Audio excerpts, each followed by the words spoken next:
Hey, welcome everyone. Hey, this is a podcast that often features discussions with experts, individuals in recovery, therapists, and advocates to offer insights and support to those affected by addiction or seeking more information about it.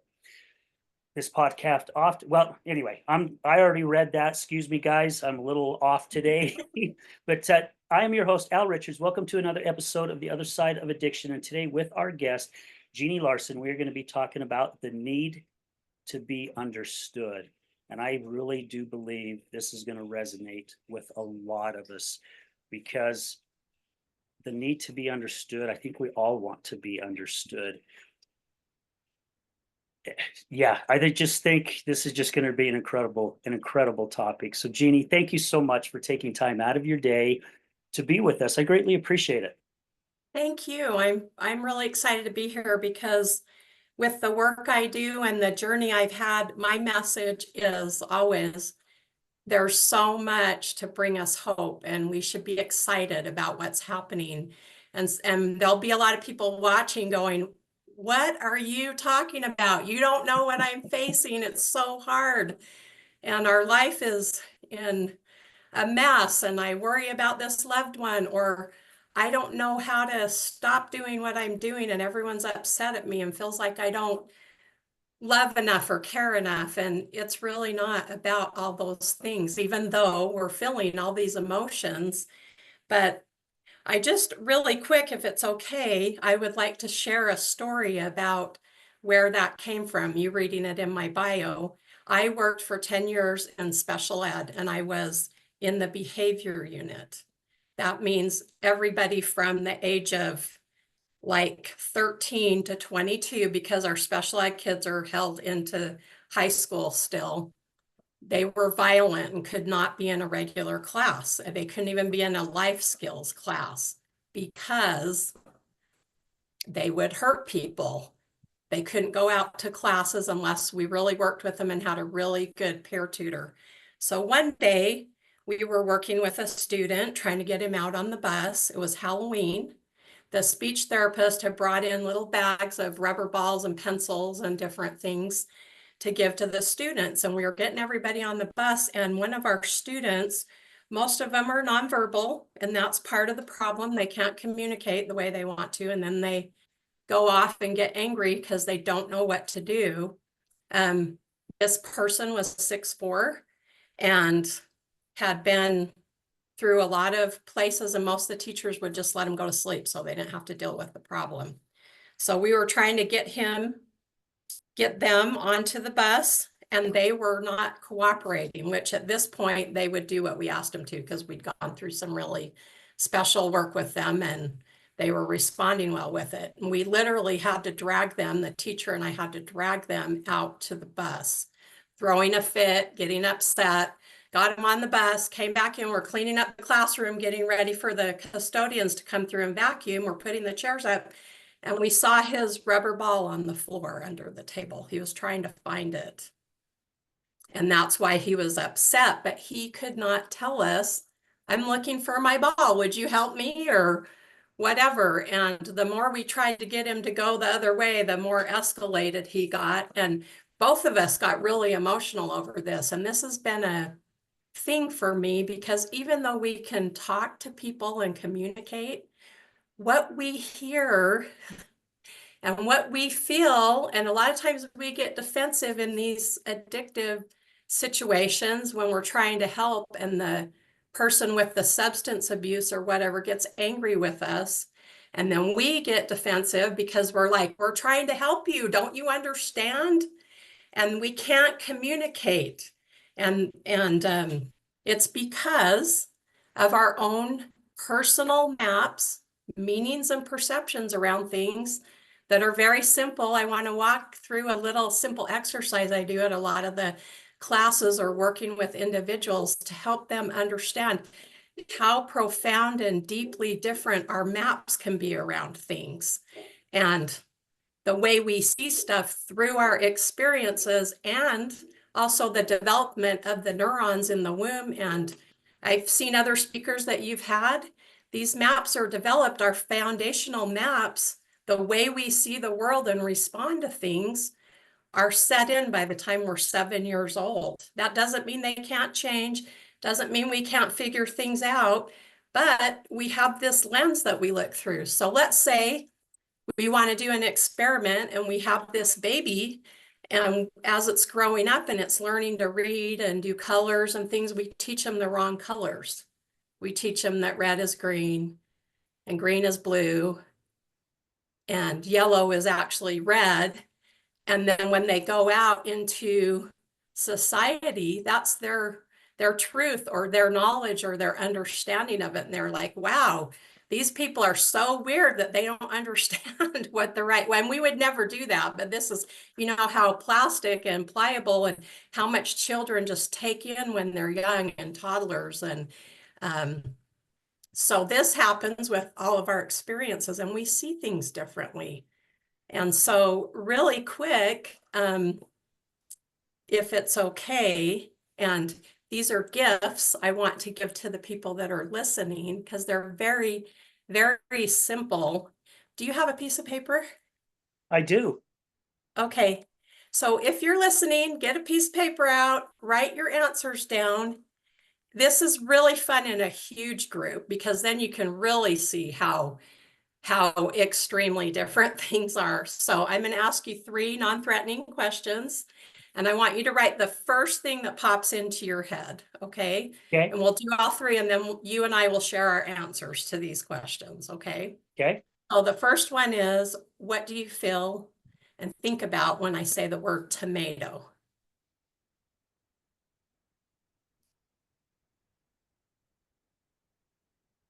Okay.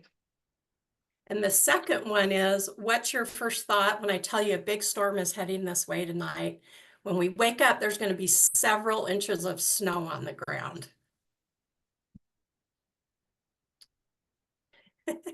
Okay.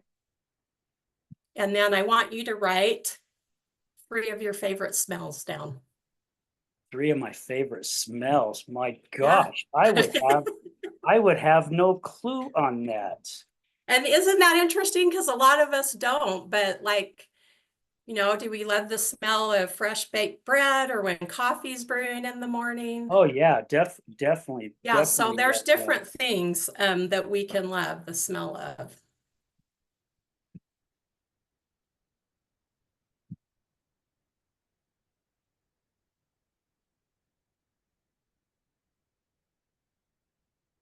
Oh,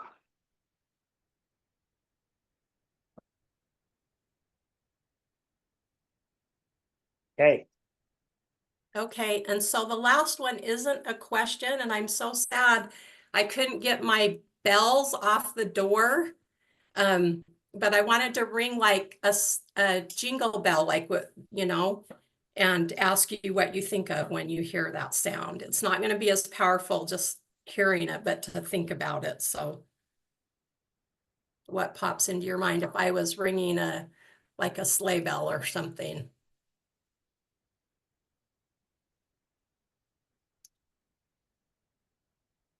Okay. Okay, do you want to share your first one with me about the tomato? Yeah, absolutely. I mean, as soon as you said it, I just pictured a tomato with salt and pepper on it, but then it reminded me of a BLT. Yeah. And so that means obviously that you love it, and I do too. I'm just like, yeah, I can just eat them plain and pop them in my mouth, and I always didn't feel that way. But there's probably somebody watching that they're like, ew, tomatoes make me want to throw up, right? Hmm. And so the tomato is the same, but we've all had a different experience. So it ignites a different emotional response, right? Yeah, because I didn't like tomatoes either. I mean, I didn't start liking tomatoes till I was in my mid-40s. Yeah. So Crazy. so probably some things happened that you didn't like it or you weren't open to it, and then you started having different experiences, and then you changed the way you felt about it. And so this is really powerful. It's very simple. Most of these things are very simple if we do understand how our brain works and what its job is. It's not this huge mountain we have to climb over, this ocean we have to swim. It's not because people don't love us enough to change. It's not because, you know, it's very complex, but the mechanism of why the brain does what it does is the same in all of us. But the thing that gets us in trouble is we view people through the way we respond to certain things. So what about snow? Oh The my gosh, snowstorm. snow. I just put the word cool down. And I don't mean cool as being Cold. cold. I mean cool Yeah. because living in Utah pretty much all my life, a lot of people do not like the snow, especially here in the valley, but I love it. I think it's great because it gives the world a whole new look. It's just it's just really nice for me. Yeah. Yeah, I love it. And we're kind of being on the same page, but you mentioned so many people hate snow that lives here. And mine was like, let's go, snow day. And I love so much about the snow. I've worked with a lot of people that just hate it. It ruins their whole day when it snows and they're cold and whatever. And there's a lot of different reasons for that. So what about the bell when I talk to you about that? The bell, that just reminded me of, I remember as a child going into some of the little teeny stores in like Kenilworth and Helper area, because my parents are all from Price. A lot of those stores had the little teeny bell at the top of the door. So when you came in, it let the people working there know a customer was coming in. So that's what that reminds me of. Awesome. And mine reminds me of my husband because he loves Christmas. He's already started listening to, he's one of those crazy Christmas people. And I didn't really have, I had endearment to Christmas, but not like him because I grew up in some difficult things. My parents were divorced when I was young. There was a lot of hard work because my mom and my stepfather had their own business, but they also liked to have fun and party. They owned a nightclub when I was fairly young. And so I saw some things that were hard for me because I was a kid and there were, and they're great people. I don't want to dismiss who they are, and my siblings both they've all had fun with partying and doing things, but can get in the way and cause some things. So my Christmas, when I looked back as a child, like with your tomato, it switched. It wasn't bad, but it wasn't what everybody else that really loved Christmas felt. And me being married to my husband and watching him get so excited, he's 60 years old and he's still like this little boy, and all the fun that he has with it, it's really changed the way I see and feel about Christmas. So this is another thing of hope. We can change our reactions and our feelings. We just have to know enough. It's really unfair when we tell people if you would just try hard enough. I know it's really popular to say it's all about mindset or focus or being positive, and that is true, but it's much more deep than that. And Yes. when we can understand the power we have, there's nothing we can come up against that we can't get really excited about this new opportunity. Think about the last time you did something really hard or when you were a kid maybe, and you were finally able to do it, the feeling of achievement you had. It's almost like you're high. You're so happy, you're so excited, you feel invincible.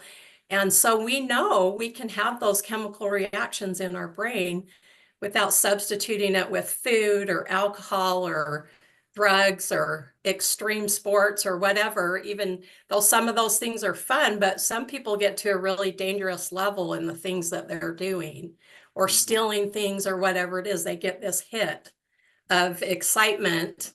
And so we know we can get this emotional hit without having collateral damage. And that's what's fun about what's happening here. Sometimes people will tell me their story and I'll start laughing or smiling and I'll say, I'm not laughing because I'm making fun of you. I'm so excited because I know you don't have to be stuck here in this. I'm so excited about it. So Yeah. these are examples, like we talked about, of how the foundational maps are set up by the time that we're 7. Simple things like snow and food and different things. So the FLY program, which is how I'm certified as a facilitator to help people, FLY stands for Fulfill Life Yourself.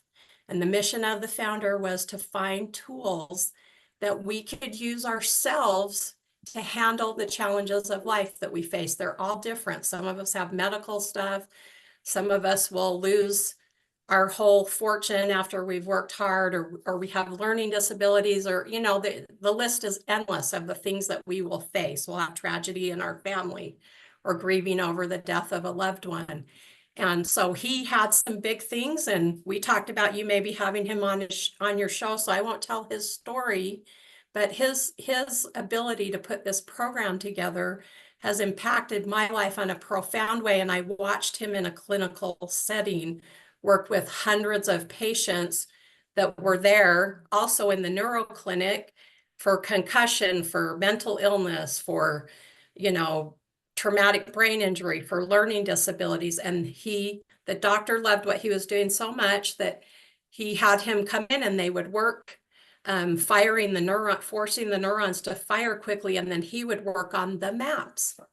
Because when we have a belief about something, the neurons will fire because of that belief and go down a certain path. And the more we do it, the faster they'll go. And the neurons firing is when we feel an emotion. It's that simple. So these are 3 of the founding principles in the FLY program that I want to share with you.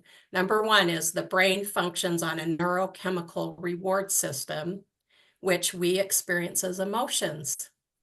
When I first met and talked to Lamont, and I did a session with him when I was the office manager at the clinic, and I didn't understand this stuff on the level that I do now. I did have a good understanding of neuroplastic change, where the neurons can let go and reroute and fire in a different way or in a different speed, either slowing it down because it's firing too fast and we have anxiety or overwhelm or whatever, and we can't calm down, or it's firing too slow, and this is depression. I was meeting with him, and I've been a lifelong sufferer ever since I can remember as a child of extreme anxiety that's been crippling to me. I've had lots of jobs, I've gone out and worked, but when I got home, completely shut down and overwhelmed, because I have a couple kids that are chronically ill too, and I've had children that have had addictive behaviors too, besides my parents and my siblings. So when I was meeting with him and he was talking to me about this, and I wasn't understanding exactly this full thing about the reward system in the brain, he said to me, "You're getting anxious because you're getting a reward out of it."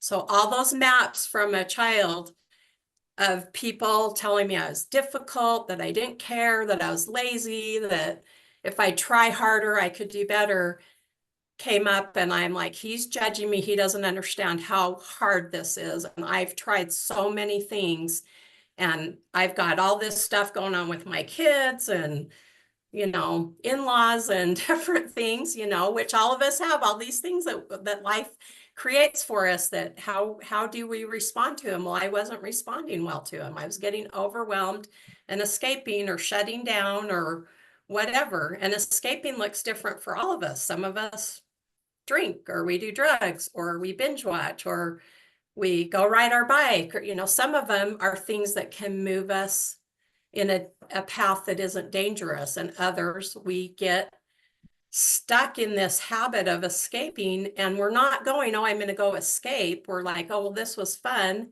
when I was younger and we partied and I felt happy and I was the life of the party. That might be one of the maps. Others could be, I just couldn't cope, and this was the only thing that made me feel good. You know, it's very, very complex, and it's all around those maps that have been created. So the second one is the reward system is primarily a reaction to perceptions and associations, like we're talking about, our maps. What do we think about it? You know? And then number 3 is all behaviors and thoughts are an attempt to predict and control a neurochemical experience. Well, most of us, unless we understand we can do this, and even then, 95% of what we do are on automatic pilot because of feelings and experiences and things we've had before. A simple one is, you know, we're at work, we're having that 2 o'clock drag or whatever. We go get a Diet Coke or an energy drink or a cookie or something without even thinking about it sometimes, unless we've really studied that and switched what's happening. We'll be eating something before we even realize we're doing it because we know it's going to give us a jump initially, but then there's a crash in the end. And we, you know, so there's a lot of things that we do driving to work. We can just drive there without thinking about it, or driving home, you know, and we get there and we're like, wow, I didn't even pay attention to where I was going. And yet I'm here. I didn't hurt anybody, you know, so it's really, really fascinating that our brains can do this. The trick is, how many times have you had something that's in your way? And I don't know if you want to share something that you do really good. You try these things to stop it, but then you cycle back into it and you have to stop yourself and work really hard to figure out how to stop it and then cycle back into it. Do you have something you wouldn't mind sharing with us, and maybe some things you've tried to stop it and you do good for a while, but then you find yourself cycling back into that behavior? And it can be really simple things. Yeah, you know, something that I have really struggled with the majority of my life, and I have done so much better, my gosh, probably about the last 6 months or so. And my version of it is because I've continued to work at it. And I think I'm finally Yes. starting to fire the better neurons, right? And mine has been with with like finances. It's, you know, it's like, why don't I ever have enough money? Why they, and always worrying about it. It's like, okay, I got this bill coming up.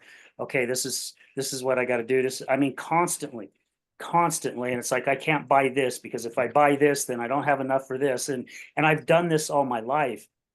And I've had to really go back with some training and some coaching that I have had also, that this roadmap was put in front of me. Because even when I was even into a teenage year and I have a job and I got money now to where I don't have to ask my parents for money. I got money because I got a job. I can go buy me some boots, or I can go, you know, save up and buy me a car. And it seemed like whenever I did these things, it's like, what are you doing buying things like that? You can't afford that stuff. And Yeah. so that was embedded. And I'm not putting anything down with my parents, because that's how they were raised too, Yeah. right? And so They're they just, maps. yeah, they just continue putting their road map or their map on my map. Yeah. And so here I am into my 60s, and it's taken me almost up all the way into my 60s to finally start conquering that. Yeah. Yeah, and what you brought up is really common. Most people, when we have them list something they would like to have different, that's on the list with almost everybody that we take through this program. And so it is, so are there things that you've done? And you said you're not looping back in. So one of the things that I heard, and you can correct me if I'm wrong or validate what I'm saying, is that you have switched what you're doing enough that you're starting to automatically go in the direction that you want to go instead of keep on getting stuck. And that's the power of our habits and repetition and all that stuff. But what I want to share with you is sometimes, and this happens over and over and over again with substance abuse, we'll go through a program, we'll be doing really good. I know people who had been, you know, sober and clean for 15 years and fell off during the pandemic.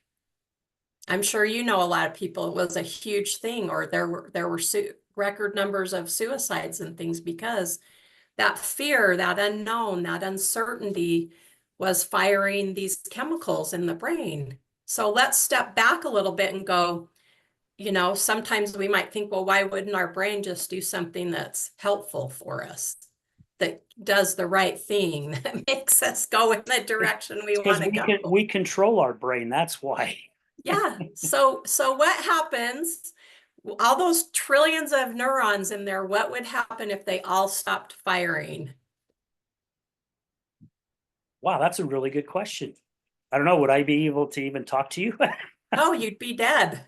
Okay, there we go then. Yeah. So the brain's biggest job that it has, and you know, I'm not a neuroscience, so this is a simplified, basic version. It needs to fire have as much electricity firing when we feel those emotions and the neurotransmitters admit to communicate with every part of our body, to get us to do things, to run the automatic and to allow our conscious. So if I want to reach for a glass, you know, our brain's all involved in that. Our gut health, all those things. There's neurons in our gut and our heart and our brain. And that is the way our master, you know, the command center, our brain, communicates with our body. So it learns fairly, you know, early that if it has this emotion or it fires this, it will get the electricity to fire. The brain doesn't go, well, if they're angry, I don't want that one. I want them to be happy, and it doesn't stop the anger. Or if they're frustrated, or if they're depressed, or have anxiety, or all those emotions that we're jealous, whatever it is that we're shut down. We're mad at somebody because we got left out or whatever. It just goes, okay, that gave me the electricity. I'm going. And like we said, the more the neuron, what fires together, wires together. You've heard that. The more it goes, the faster it will go. And in every cell of our body, there's 8 gigabytes of memory. So it remembers the last time, and it remembers. And the more we do it, the faster it'll go. I think I shared this with you when we were visiting, but I love this example when we were getting to know each other initially. When you go to your favorite restaurant, you're really looking forward to having that meal that you love. You already start experiencing that before you even get there and have the food. And let's say you get there and they're like, oh, we ran out of that. You got to pick something else. Think of the emotion you have, or you come and they're like, oh, we have a 2-hour wait and you can't stay. It switches what's happening. Well, you are already experiencing that. That's like anxiety. We get all ramped up over stuff that hasn't even happened yet because it happened before, and it happened in this scenario, and it happened, you know, family gatherings at Christmas. If you have a family that gets into it at Christmas or Thanksgiving, you dread going. And so the power of this, there are simple things that we teach to help you first recognize what you're doing and why. And then there's a process of reframing it. And eventually, if you do this enough and pick really big things, your brain will go in a different place. You won't have a hang up with that. These things won't make you angry. If you had road rage, you don't have road rage anymore. If you had addictive behaviors, and people will challenge this when I say this, but I've seen it. I've seen it in myself. I don't deal with anxiety anymore. I'm 61 years old. This happened when I was about 52 that I started making this switch. And if I feel it coming on, because there's really extreme things going on in our family, like my daughter almost died last summer from a health issue that she's had since she was 12 and she's 36. So there's all kinds of maps around that for that journey. I can stop it really fast if I go there by using these tools. And the other thing that I believe, this is my personal experience with my personal journey, if we keep relapsing into anger or whatever it is, we're a food addict, or we do heroin, or we're having conflict in our relationships that we don't want to have. I mean, how many times have you done something and afterwards you're like, why did I do that? Why did I say that? I shouldn't have done that. I know better, but I did it anyways, you know. This is this path, the reticular activating system has been programmed this way. So we teach different means of recognizing it and then reprogramming it. And there's so many good things out there, but I want to share 2 little gifts with you, and you've probably heard about them before. They're simple. And they stop when we're spiraling and firing in something. They stop that. These things I'm going to tell you, stop it. But it's like many things that we do, breath work or exercise or, you know, eating well.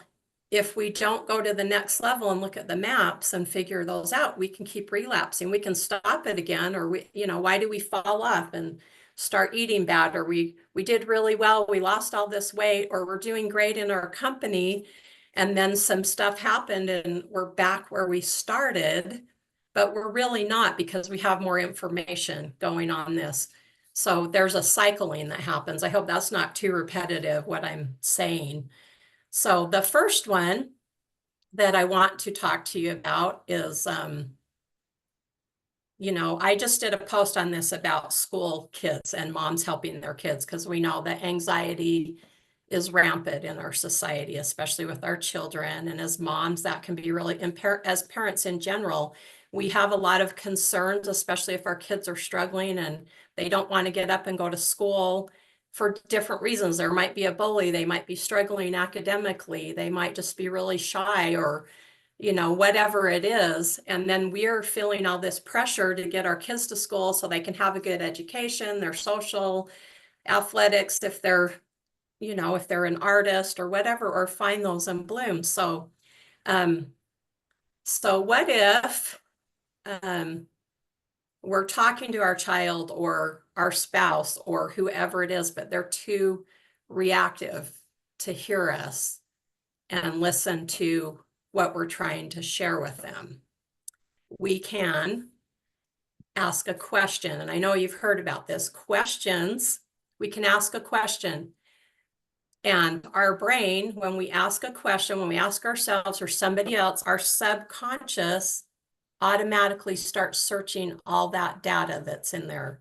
It's like 40 million bits per second that goes into our subconscious versus 40 bits into our conscious. So think about that. Like I said, I'm 61. From the time I was in the womb till now. Think about how much information I have access to in my brain, if I can get to it. So asking a question will stop that firing, as long as we're not going, why do you always have to be so difficult in the morning? We don't want to ask those kind of questions, which that's obvious. But so there's a couple things that we can do to help the person calm down so they can respond to a question or a conversation or be open to talking to us. I saw this over and over again. I was this person that this program I went through and became a facilitator to help people. There was so much that it's like, I'm overwhelmed. I'm already up here escalated over my kids' health and our finances and this and that, and trying to help everybody and not know what to do. I don't know what to do. I've tried all these resources and none of them are getting the results that I want. They'll help in this area a little bit and then this or not, or they're on medication. It helps for a little bit and then their brain adjusts or whatever. And I'm not against medication. There is a time and a place for certain things or surgeries or whatever, but I know that there's food and there's lifestyle changes that can do so much for us if we can do it, if we're not stuck in a hole of overwhelm. So this is why I asked you about your 3 favorite smells. What are they?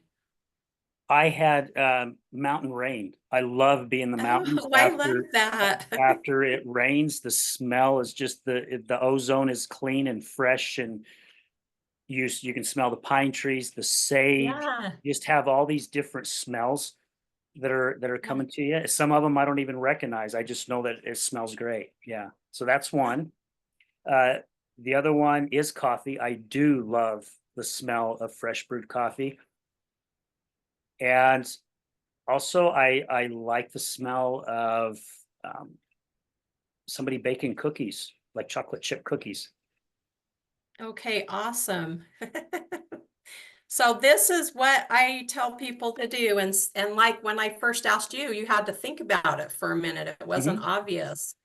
Is to get together with their kids or their spouse or themselves and really think about that. What things do you smell that just bring on this happiness? I'll share my 3 with you, and then I'm going to do my husband's because it's easier to attach why these would make him happy. So mine is coffee brewing. I'm not a coffee drinker, but in my home, and I think this is interesting because there were a lot of things that were hard for me for different reasons. I had learning disabilities and was very shy and shut down and extroverted. A lot of people, when I share that story with them, I couldn't laugh out loud even till I was in my 50s, even if I thought, or smile.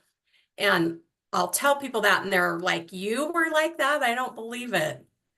And so, but my mom and my stepfather brewed coffee every morning. And now when I smell it, it just brings the feelings of home that we all want, love and comfort and all that stuff.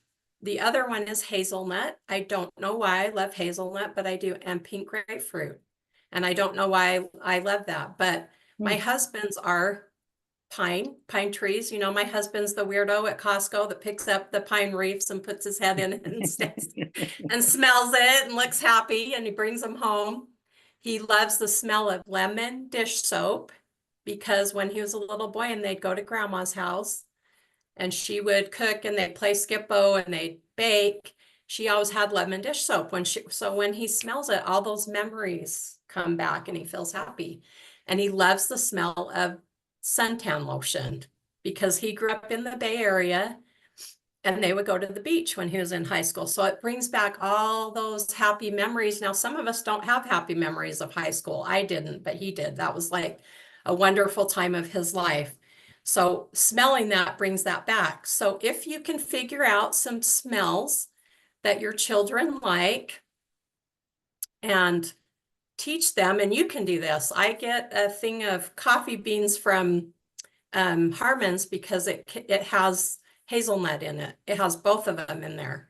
And when I smell that, it makes me so happy. We can actually stop the spiral of anxiety, anger, other things stop it enough so we can process what's going on. Enough to get our kids in the car, or enough to be asking them some questions. Hey, this isn't like you, what's going on? Because sometimes I've had this several times with my 5 kids when they were young. They're all adults now.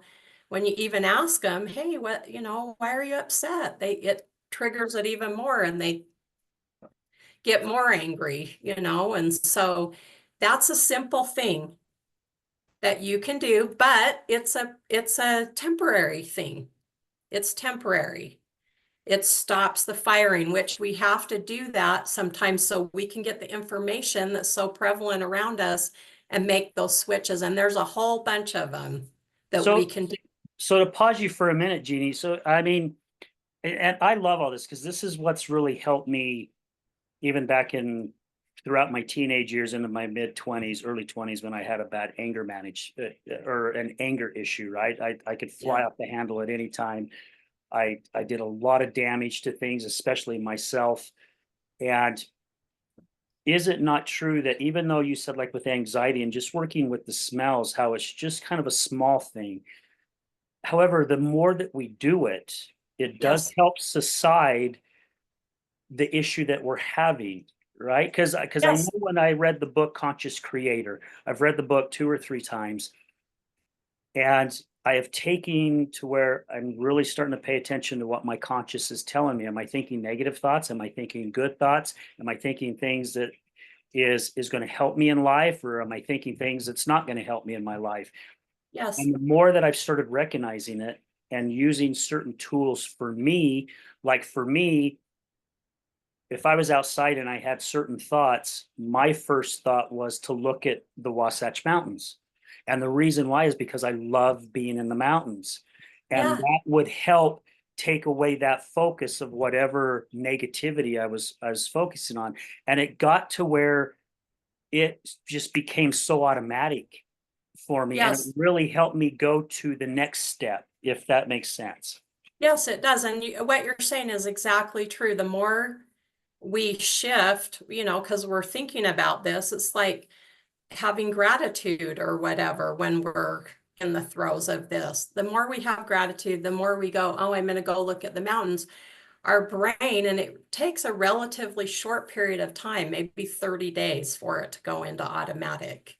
Our brain just starts doing it that way. We start looking at things differently. I'll tell you a quick story. I was working on really big things like my anxiety and focusing different and processing, well, why is this happening? And how can I look at, changing our stories and things around stuff? And how can it benefit me to do that? What's the gift in it? If we really can believe there's a gift in everything, we look at stuff totally different, and you can't just say, oh, I'm going to do that. Like you said, it takes some effort of building upon this. So one day, this has been about 3 years ago, I was flying out to see my daughter in Montana, and I got all the way up to the gate and I just started laughing out loud, like hysterically. Everyone's looking at me like, who is this crackpot? And I realized, because at that point I'd flown maybe 10 times in my whole life. And every time I would go, it wasn't being in the plane and flying. I would have major anxiety attacks weeks before I would go, waking me up in the night. It was being in the airport and going through the gate and that my luggage doesn't get lost and I make the flight and things like that. Well, I realized when I was there, I didn't even work on that. I didn't work on that at all. But because I had shifted the way I process information and done things differently, it wasn't in my way anymore. And isn't that exciting that we can do that? So yeah, I love that you used that example. Yes. And I just want to say thank you too for bringing up the anxiety thing, because I just had a talk with someone like 2 weeks ago about that, about the anxiety. And now that I've learned a lot more and gone through some coaching and different things like that, it is up here, right? It is us panicking over something that we believe is coming true when really it's not even in front of us. Yes. Yeah. Yes. But we have to be careful, like that, like being understood, that we don't, until people have all the information to understand that they can do that, we become an enemy. Like my experience with Lamont, I'm like, what a jerk, the first time he said it to me. And I realized now, looking back, he didn't do anything wrong, but all my maps around it and the way I'd been treated and the things that I tried and couldn't get on top of it, I was looking at him through other people's behaviors because of my experience, and he wasn't doing that. So think about that too, how many times we do that with each other. And so this is a great gift to be able to step back and go, when someone's having behavior and we're like, gosh, this is really common today. Oh, they're a narcissist, or I don't deserve that, or I need to get, I'm not putting up with that. But if we can step back, this happens in political things. We just go at it with people we love or that are mentors or friends, and we're so mad at them because they can't see, or we think they're dumb or stupid or uninformed. It's their maps. And if we can step back before the emotion rages and go, this is a map they have. I don't understand it. I can't. It's too complex. I can't go. Each of our children in our family, and I don't know if you have siblings or children, but they're all different and they've all had a different experience, even if they have the same parents. Yeah, They're absolutely. a different parent from the first one to the last one, and there's different. So the maps in a family can be so complex, and you go, why do you act this way? You grew up in this family and you're the pig and everybody else is clean. You know what I mean? That's a simple example, but so it's so complex. And if we can that's a simple gift to just go, it's a map and I don't understand all this. That doesn't mean you're condoning behavior. It doesn't mean you have to be around them. But the more you do that, you get like bulletproof, where you can be in any environment and it doesn't affect you the same way. And this is the power of substance abuse with this. I mean, because it's all stay out of the environment, stay away from the people. And I'm not saying that's bad, but I'm saying you can go to a different level when you fully understand this and implement these tools, and your brain changes, where stuff that used to throw you won't anymore. It's not a thing anymore. And how would that be with anything, with all of us that we struggle with stuff? If it wasn't a thing ananymore, what would change for us? Oh my gosh, yeah. That's like part of my coaching is I tell clients, if I do have a stick, I have a stick and it's my magic wand. And I'm like, if this stick is a magic wand, and if I could wave this magic wand, what would be one thing that you would want to change right now in your life?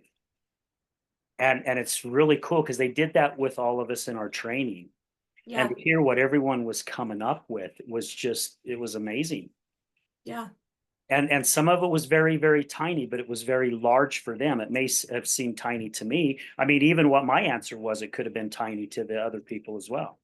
Well, yeah, because we all have different obstacles that get in our way. Something that might be hard for you might be easy for me. Something that's really hard for me might not be even a blip on your radar. Why do they struggle with that? So it's really for us to step back and be humble enough and go, am I looking at this person through my maps and the way I process things and what's easy and hard for me? And I shouldn't do that. And the Yeah. more we can do that, the more people will open up and tell us if we really listen, which is sometimes tricky because our maps get in the way and we have a solution or whatever. If we'll really listen, people will tell us all we need to know about them, and they'll trust us if we don't get reactive to what, and if we do, instead of going, gosh, if they would change, if they'd clean up their lives, if they do this, if they do that, I could be so happy and I wouldn't be awake at night wondering how my child is that's been living out on the street or whatever it is. If we can move away from that and go, what was the deficit in me that caused this emotional fire? Because let's use anger for a simple thing. Usually when people have anger issues, it's a chemical firing when they're feeling out of control of a situation. And they don't consciously go, oh, I'm feeling out of control. I have no control in this. I'm going to get mad. It's just something that's happened and happened and happened and happened. And so think about it. When someone gets mad or they yell or they throw something or break something, the room stops. Everything stops. And you turn and you have control, but it goes to collateral damage. It doesn't go to collateral gain. You stop what's happening, you take control, but is it something that moves you where you want to go? And there's so many different scenarios with that, with everything that we get in the way with relationships or not thriving in our business or our finances or being socially awkward and not being able to go into crowds or whatever and have it trigger us in ways that we just isolate and stay alone. So Yeah. there's 100 different scenarios, but So it seems like to me, from what we're speaking about here is, in coaching, as a coach, sometimes we look at things like an iceberg. So we see the tip of the iceberg that everyone can see that's floating on top of the water, right? However, the iceberg underneath the water is actually much larger than what is on the yes, surface. I think sometimes, maybe all the time, we actually need to look below the surface of our own iceberg. yes, I mean, yes, that's what I'm gathering here, right? yes, Because yes, we want to get under the surface with our clients, and it's by asking questions, by asking the yes, right questions. However, again, I don't think we're rewinding that, or we're bouncing that off the wall or reflecting to ourselves, yes, because the way that you put it, I mean, I've had some coaching and I've had some things that's happened in my life the past year where I'm like, I just don't get it. I thought I was doing everything right, and what's going on here? And I was working with coaches, and they're like, Al, it has nothing to do with you. And it's like, well, yeah, it is, because this is what I'm feeling. There, no, because I'm this, having this reaction to yeah, it. this Yeah, has to do with the other person. And it took me some time, and all of a sudden I started rewinding a lot of things, and I'm going, oh my gosh, holy cow. What did that person go through to cause this reaction? What in their life happened to them yeah, to cause them to react on me? Because, and I'm not saying I'm perfect. By all means, I am not even close. None of us are. yeah, However, it really started opening my eyes on things. And now, even being in the recovery community and working with people, I mean, gosh, to have the empathy to go, my gosh, what happened in their life? It's that curiosity, right? What really happened to them to get them to the point that they're at in their life? And it's such a blessing to see when certain things surface. yes. And what happens for us is we don't take that stuff on anymore. It's not about us. And that's not saying they're a bad person, but so many of us, if people don't behave a certain way, or they're short with us, or they're having a bad day, we want to go get that server fired, or this teacher handled our kid wrong, or they were rude to us, or whatever. And when we can step back and go, well, I wonder what's going on. Something's wrong. If we could look at everybody and go, something isn't okay. I know this isn't their normal behavior, or maybe I don't know, but I can't imagine that they'd want to be this way. A couple different things happen. We're able to impact them in a different way when we're not reactive and it's about us. We can step back, and they may have a lot of people that get upset with them or move away from them, and we become kind of a place where they can show and give this information. Uh-oh, what happened?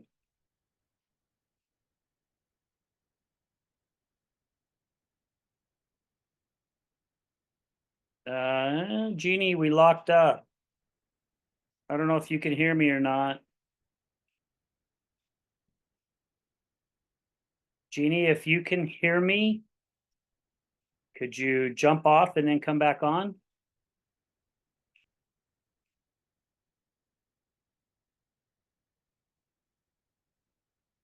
Hello? Hmm.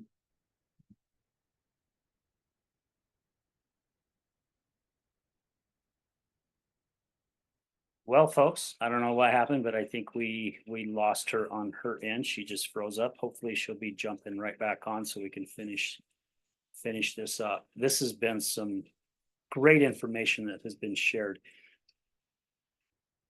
I think this will open our eyes quite a bit. At least it's opened up mine. And this is stuff that I've been working on actually myself for, gosh, the last couple of years, and still have just barely scratched the surface. So I'm really, really hoping that the more information that we get out there too, that this information that's being shared today is going to help all you guys, because it really does change your life. It has definitely, definitely changed mine in so many ways, to be able to recognize certain things. And I still got a long ways to go, a long ways to go, because I still struggle with different things, especially dealing with somebody that's battling with addiction, and it's somebody that I care about. It's not just a client, it's actually somebody that I do care about. It's tough. Oh, give me just a second. She's calling me. Hello. I don't know either. Can you click back on?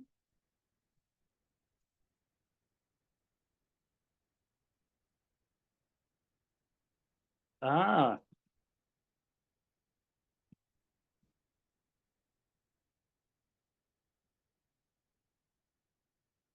no, no, it's okay. Sometimes this happens. I mean, it's out of your control. I'm just sitting here talking on the recording, and people are now watching me talk to you on the phone. Yeah, so hopefully hopefully your internet thing will come back up. I figured something like that had to happen, because it happened once on my end and it just quit. Just everything was recording and everything stopped. But we're still recording on this end. It's not letting you? Okay. Well, let me do this. Let me finish up the show. I'll wrap this up and then I'll let it download. And then if you're good with it, Jeannie, let's just book another time and have you come in. And I mean, basically you're just going to get two shows out of it. We can even come back on and finish talking where we're, pick up where we left off, and we can go into stuff even further if you'd like.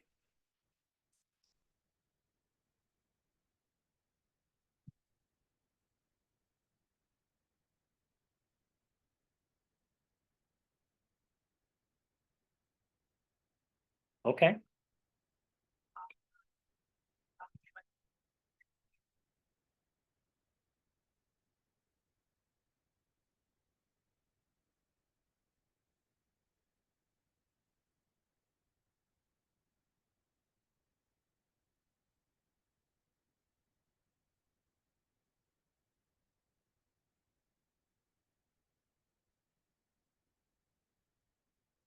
Okay.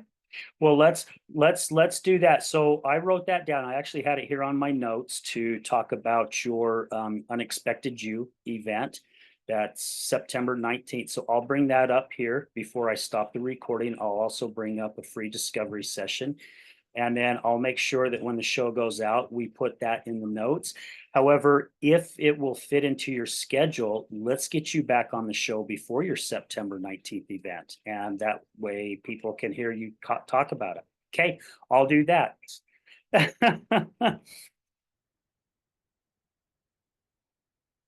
Yeah, it was amazing, and I'll shoot you over some dates, and we'll get you back on here before your event on the 19th, and we'll go from there. All right, sweetie. Thank you for your time. I appreciate it. All right, bye-bye. All right, guys, you heard it. She has lost internet connection over on her site. She doesn't know what happened. She does know that they are working on some stuff in her neighborhood. So anyway, I told her I would bring this up. She has an event that's coming up called Unexpected You. It's going to be held September 19th at 6:30 in South Jordan. Watch the show notes. I'll make sure that I get everything, the address and everything on the show notes. And also, she is offering a free discovery session. So anybody that gets a hold of Jeannie and says, mentions this show, she will actually give you a free discovery session. I will also have her information on how you can get a hold of her there. So again, guys, thank you for everything. We appreciate you all, man. You guys are the ones that's making this show a success. Gosh, this show is episode 298. We are 2 shows away from 300, and I am just, yeah, literally shocked that we have hit 300 episodes just right around the corner. So I love and appreciate all you guys, especially to all our listeners and for all your support. Guys, don't forget the Healing Utah Success Summit, Saturday, October 5th at the Miller Free Enterprise Building. You can get your tickets at rueschrecovery.com, RUESCH recovery.com. They're only $25. We would love to see you there. We're going to have some amazing vendors there, and we've got some great topics that the speaker's going to be talking about. Remember this, guys, addiction is giving up everything for one thing, and recovery is giving up one thing for everything. We're out.